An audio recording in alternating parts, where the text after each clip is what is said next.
right there. And you throw your kid in there and you say, adapt, and they do. Okay, so they can do it at a small scale. It's not trivial. The playground's a complicated place. The kid can adapt.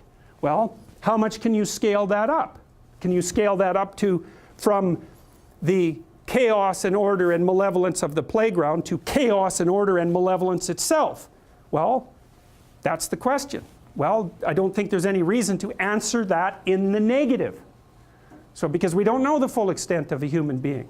And it is the problem that's worked out. So in the Buddha story, for example, what happens after, so Buddha's world collapses in the same way that Adam and Eve's world collapses. It's a consequence of repetitive exposure to mortality and death. What happens to Buddha is he realizes that the little protected city that his father made for him, the walled garden, it's exactly the same motif that's in this Adam and Eve story, it's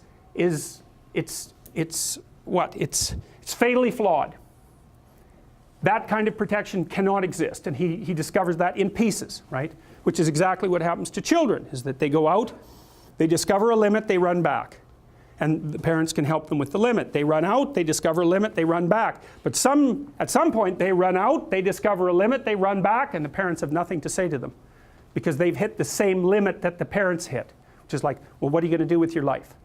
How are you going to operate in this archetypal universe? Well, your parents can only say, well, they can say you identify with the proper archetypal figures. They do that, they at least act that out for you, but at some point it's a problem that they cannot solve for you without making you weaker.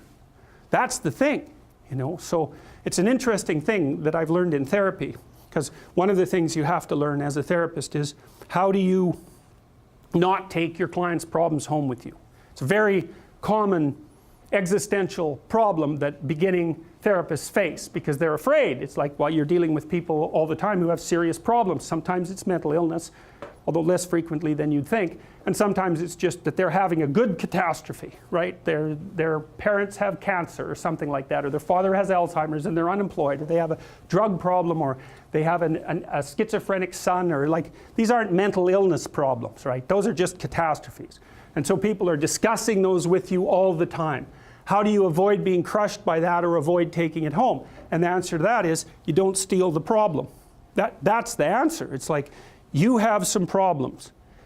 If you come and talk to me, I'll help you figure out how to solve them. I will not tell you how to solve them. I won't steal your problems. Because what we're trying to do in therapy is, number one, solve your problem. Number two, turn you into a great solver of problems. And the second one is way more important than the first one. And so you never solve someone's problem by removing from them the opportunity to solve their problem. That's theft. That's the Oedipal situation. That's the Oedipal situation. That's the overprotective mother. Now, father can play that role too. We're talking about archetypal representations. It's like, I'll protect you at the cost of your ability to protect yourself. No. Wrong.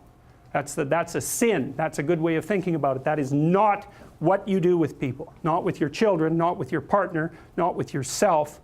You don't do that. That destroys people's adaptive competence. And it disarms them in the face of chaos and malevolence. And that's a terrible thing. You're going to send someone out unarmed in a world like that? It's a terrible thing to do. So, and if people aren't strong enough to manage it, then they get resentful. And then, you know, you get the downhill spiral that goes along with that.